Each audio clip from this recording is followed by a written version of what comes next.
Oke, assalamualaikum warahmatullahi wabarakatuh. Semangat pagi teman-teman. Hari ini tanggal 21 Oktober 2025. Ya, transaksinya sih agak anomali, tapi nggak apa-apa, biarin aja lah. Ya, SG ya. Saya mau bahas satu saham yang sudah turun 1, 2, 3, 4, 6 hari guys. 6 hari itu sudah turun 54%. MLPT. Nah, gimana nih kalau udah kayak gini? Siapa yang harus tanggung jawab kalau udah begini nih? Nah, tuh. Hari ini volumenya juga lumayan besar. Nggak tahu besok. Nah, ini adalah salah satu saham sebenarnya yang waktu masih di sini, itu dividennya worth it banget ya. Waktu di sini nih 1300, 1400 itu bagus banget tuh dividennya. Terus pas waktu udah naik sampai sini, naik sini pun saya kalau nggak salah dulu jualnya di sinian deh. Aku lupa. Pokoknya ya dulu masuk list juga ya. Tuh MLPT. Posisinya gimana sekarang ya? Jauh. Jadi hari ini saya upload agak malam, atau kalau nggak upload besok pagi kali ya. Nggak tahu, hari ini saya mager mau bikin video, dari tadi nggak bikin. Padahal sebenarnya udah tahu mau ngomong apa sih. Nah, ini MLPT ya. Terus yang kedua ada satu lagi saham itu. Nah, ini Bufa ya, Bukit Uluwatu Villa. Naiknya luar biasa ya. Naik jauh luar biasa dari 80 40 ya. Nih bisa dikerek jadi 700 atau 900%. Terus hari kemarin tanggal 15 Oktober ini Pak Hapsoro ini take profit ya. Take profit itu nggak kira-kira transaksinya 579 miliar, merealisasikan keuntungan ya, serta penyelarasan portofolio. Dia belinya di 40, jualnya di 815. Jos. Siapa yang nampung di atas ya kita nggak tahu. Yang nampung di sini masih apa nggak ngerti dah. Ya balik lagi, maksud saya kalau kita mau ambil posisi harus paham, harus tahu betul ya. Kayak yang dilakukan Koheng gitu, tahu betul. Tidak hanya ikut-ikutan saja. Kalau ikut-ikutan saja kasihan yang kayak MLPT ini, kasihan banget lah. Nyangkut misalnya kemarin beli di area sini nih 202.600. Sekarang tinggal 90.000, tinggal separoh. Nah, ini kalau lanjut sampai bawah udahlah nangis itu.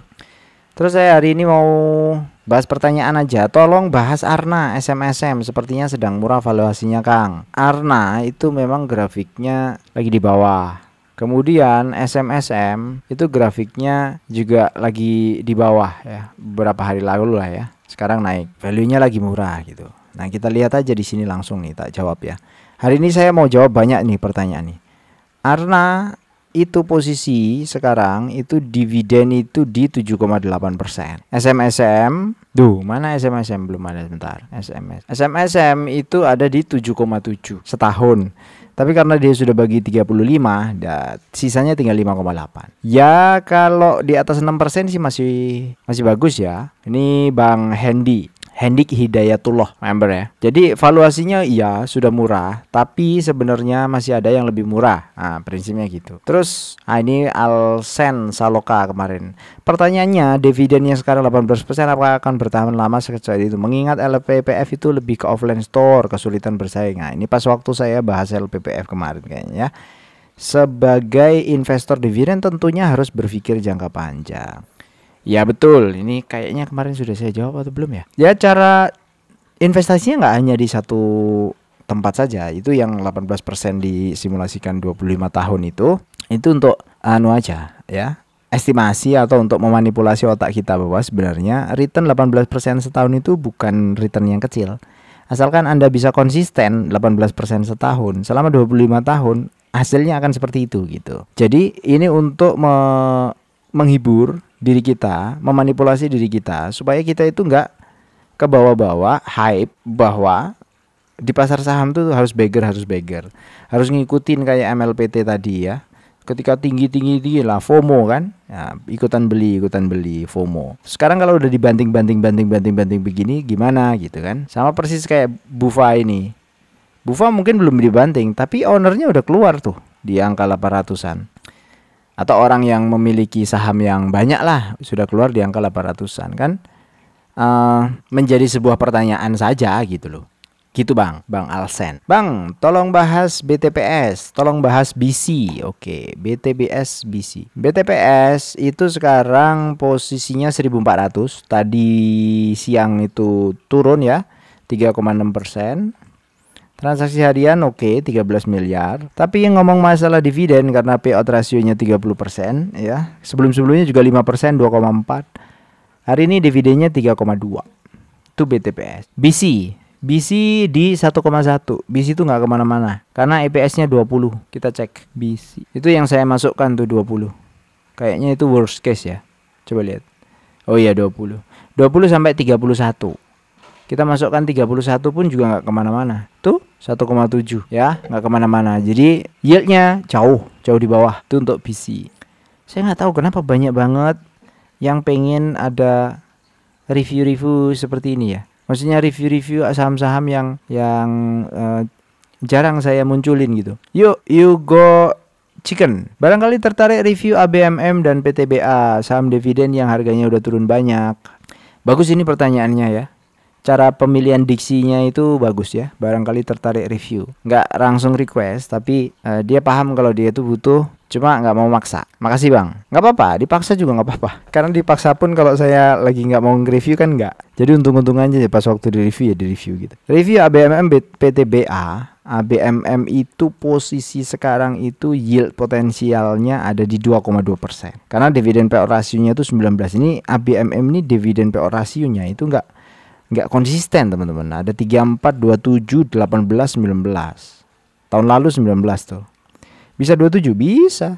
Bisa 21, 34 bisa. Secara histori ya. Nah, kalau kita masukkan 19 dengan EPS-nya 330 ya cuma 2,2% di harga sekarang. PTBA juga masih struggle sebenarnya. Karena EPS-nya 144. Dengan payout ratio 75% dia paling dividennya di 4,6% ya. Kita lihat PTBA ya. PTBA. Tuh 144 atau 338. Oke lah, jangan terlalu kejam lah bang. 338 lah. Nah, baru oke nih.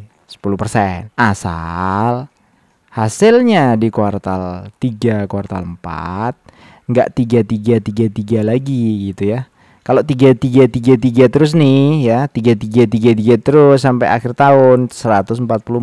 Tapi kalau ini kan 60 nih, 60 71 lah ya, 72 dikurangi 338 berarti sekitar 240-an kan, 250 lah. 250 berarti minimal di sini 125, di sini 125 untuk mencapai 330 ya. Atau seperti ini 100 dan 162. Apakah mungkin dengan kondisi yang sekarang? Ya berat, tapi kemungkinan itu selalu ada. Karena harga batu baranya itu juga masih stabil di atas 100. Kemarin sempat turun di bawah 100 tuh, 97 bulan September kan tanggal 12. Ini naik lagi di atas 100. Kalau di atas 100 ya secara rata-rata jangka panjangnya nih 10 tahun. Ya ini sideways-nya di 90, 100, 90, 100. Nih sempat turun 2020 karena Covid, turun banget kan. Terus naik luar biasa. Habis itu turun dan stabil di angka itu. Itu batu bara. Jadi PTBA masih giri-giri ya. Masih waspada. Saham Hotel Ispak dong. Suhu matur nuwun. Nugroho Sekti. Min bahas LPPF, BLT. BLT nggak ada hubungan langsung dengan LPPF. LPPF kan matahari. Matahari itu di mall. BLT itu untuk teman-teman yang ekonominya kurang. Kalau ekonominya kurang atau dapat BLT, mungkin akan secara potensi akan jarang ke mall. Kalaupun potensinya dia ke mall, artinya paling cuma 1, 2, 3%, 4%, 5% mungkin ya. Jadi kalau dalam 30 triliun itu 5%-nya kan 1,5 T. 1,5 T ya apakah dibelanjakan semua ke LPPF ya? Ya mungkin enggak. Kalau enggak taruhlah yang dibelanjakan 300 miliar gitu. Net income-nya LPPF 1 tahun itu sekitar 800, 600 ya. Atau 800 miliar lah, 800 miliar. Kalau tadi 300 miliar ditaruh di LPPF, dapat profit misalnya 10%, berarti 30 miliar. Dari 800 ke 30, nggak nyampe 3%, nggak nyampe 4% efeknya. Jadi kalau nggak nyampe 4%, nggak nyampe 3%, itu nggak ada hubungannya. Kita bisa simpulkan itu tidak ada hubungannya. Itu secara matematis ya. Hotel Ispak, ya, Ispak sudah ada. Ispak, kondisinya 5,9%. Kenapa? Karena EPS-nya 6,12. Kayaknya saya belum update, coba lihat. Nah, ini dia. Nah, 6,78 sudah update ya. 6,78. Ya, nggak terlalu banyak ngaruh lah. 6,5% masih oke lah. Lumayan ISPAK setahunnya 6,5%. Karena sudah bagi 2, jadi tinggal 4,2%. Mas Arif, bahas ases dong. Masih floating loss terus nih sahamnya. S-Hardware posisi sekarang kecil bang, 5,9% bang. Bukan S-Hardware lagi ya sekarang ya, namanya Asko. Saya kemarin diprotes tuh, bukan S-Hardware bang, Asko brandnya. Yalah, ya, oke. Penting sekali soalnya itu. 3447 ya. 34, oke di sini ya, oke. Yaitu 5,9%. Kalau sekarang turun terus ya wajar sih. Karena yieldnya turun. Sekarang itu sudah melewati support April 2023. Ya kalau saya tak biarin aja ya. Kalau kita punya nyangkut begitu, kalau udah model-model begini, kalau nggak mau cut loss maksudnya. Kecuali Anda mau cut loss silahkan. Tapi kalau nggak mau cut loss ya cari aja saham lain, nggak usah di average down. Karena masih jauh. Kecuali di sini yieldnya 8 gitu. Mau di average down masih oke lah. Karena uang yang kita belikan pada saat average down itu berpotensi dividennya 8. Tapi kalau average down di harga sekarang, berpotensi uang Anda itu kena dapat dividen itu 5,9. Nah 5,9 itu kalau dibandingkan dengan yang lain-lain masih banyak. Dan daripada average down itu uangnya malah numpuk-numpuk di satu saham, tinggalin aja. Kalau nggak pindahin aja ke akun yang lain gitu. Kalau di Stockbit kebetulan ada beberapa akun, jadi saya punya beberapa akun, tinggal mindahin. Kalau misalnya ada satu saham yang nyangkut tapi kita itu masih pengen pegang, itu untuk akses. Kemudian SIM fundamentalnya gimana katanya, SIMP udah saya masukin belum ya? Udah. SIM Salem Ivo Mas Pratama, EPS-nya 97, dividen payout rasionya 20%. Jadi potensi yieldnya 3,1%. Pertanyaannya kenapa dia nggak naik-naik? Saya nggak tahu bang. Saya nggak ahlinya di situ. Kalau ditanyain kenapa dia nggak naik mah, ya bandarnya nggak ada kali. Makanya dia nggak naik mungkin. Gitu. Terus kalau red issue kita nggak tebus beli sahamnya, dampaknya apa buat investor? Apakah investor rugi? Rugi bang. Kalau nggak ditebus itu ada delusi namanya. Misalnya nih kita punya 5 orang investor ya. Dari 5 orang ini punya 20 saham, 20 saham, 20 saham, 20 saham, 20 saham. Total ada 100 saham dari 5 orang. Kemudian ada right issue ya. Right issue-nya sama nih, 20, 20, 20, 20, 20. 100 juga nih. Totalnya sebenarnya kan 200 ya. Bagi pemilik saham pertama, kalau right issue itu ditebus, maka porsinya pemilik pertama tetap 20%. Ini saham before, ini RI, right issue, ini after. Jadi tetap nih sahamnya 20%. Tapi kalau pemilik pertama ini nggak nebus, ini 0 diginiin. Terus yang 20 itu ditebus oleh yang lain. Ini kan masih 80, berarti ditebus oleh yang lain lah, investor lain. Misalnya ini 25, ini 25, ini 25, ini 25 gitu ya. Nah, orang yang nggak nebus RI ini, awalnya dia punya 20%, jadi tinggal 10%. Rugi dong. Ruginya di mana? Kalau bagi dividen, misalnya bagi dividen ini Rp500, 5.000. Ini juga bagi dividen 5.000. Dividennya harusnya kalau ini tuh dapat 20% kali 5.000 ya. Harusnya dapat 1.000 ini ya. Orang pertama ini harusnya dapat 1.000. Gara-gara tadi dia nggak nyebut nebus right issue, porsinya turun dari 10%. Pas waktu dia bagi di dividen 5.000, dia dapatnya cuma 500. Padahal dia nggak ngapa-ngapain loh. Jual saham enggak, beli saham baru enggak ngapa-ngapain. Gara-gara perusahaannya RI, right issue, jadinya begini. Rugi dong, rugi. Padahal kita nggak pengen nebus right issue-nya itu gitu. Makanya saya paling males sebenarnya kalau ada saham-saham perusahaan yang kebanyakan RI, kebanyakan red issue. Mending dia IPO kayak AADI ya, Adro berdiri sendiri gitu. Startnya 00, jadi nggak ngerugin pemegang saham lama. Adronya masih tetap jalan, kemudian AADI-nya muncul di belakangan kan. Masih oke kan. Lebih suka yang begitu daripada RI gitu. Dipaksa terus kita ngeluarin duit. Padahal udah dapat duit nggak? Maksudnya udah dapat income belum? Belum. Kecuali dia sudah bagi dividen, dividennya itu lebih gede per lembarnya daripada right issue. Gitu. Contoh tadi yang right issue apa sih kemarin itu? Pani ya? Ya Pani bener-bener. Ini coba kita lihat Pani ya. Pani. Nah, dia right issue di 15.000 kan. Harga saham sekarang 14.000. Nah, kita hitung nih, dia udah bagi dividen berapa? 4, 2. Udah bagi dividen 2. Dia udah bagi dividen itu 6. Terus minta lagi 15.000 per lembar ke kita. Kemarin sudah minta nih di red issue pertama berapa nih, nggak ngerti saya.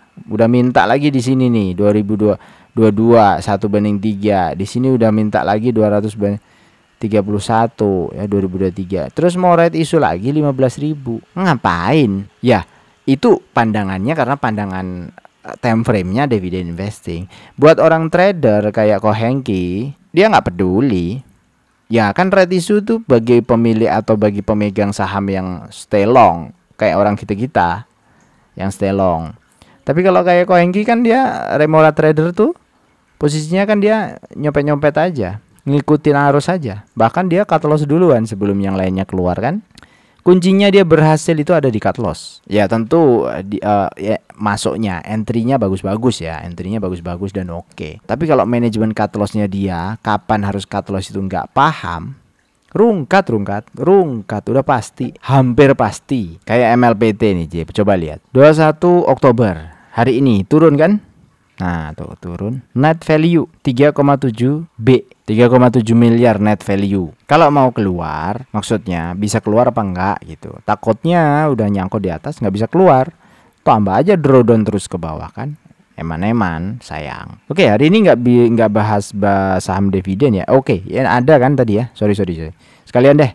Ini 7,8 taruhlah ini Arna. Kita masukin aja 7,8 di sini. Selama 25 tahun nabung dengan 7,8 yield dividen itu hampir selesai ya, hampir oke ya. Ini 18 juta ini dapatnya. 18.300.000. Targetnya kita 18.500.000. Jadi hampir oke nih tahun ke-25. Artinya itu so-so ya. Baru tahun ke-26 baru oke nih 20 juta dapatnya ya. 3 miliar nilai aset. Jadi 7,8 itu so-so ya.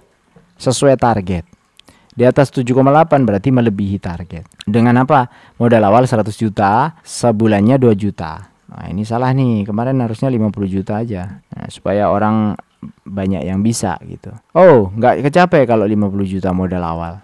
Jadi harus lebih keras lagi, lebih kerja keras lagi. Untuk apa? Untuk naikin investasi bulanannya atau naikin modal di awal. Khusus Arna, yang lainnya pasti di bawah itu karena SMSM 7,7, IS-nya 6,5. Sekian dari saya, semoga bermanfaat. Assalamualaikum warahmatullahi wabarakatuh.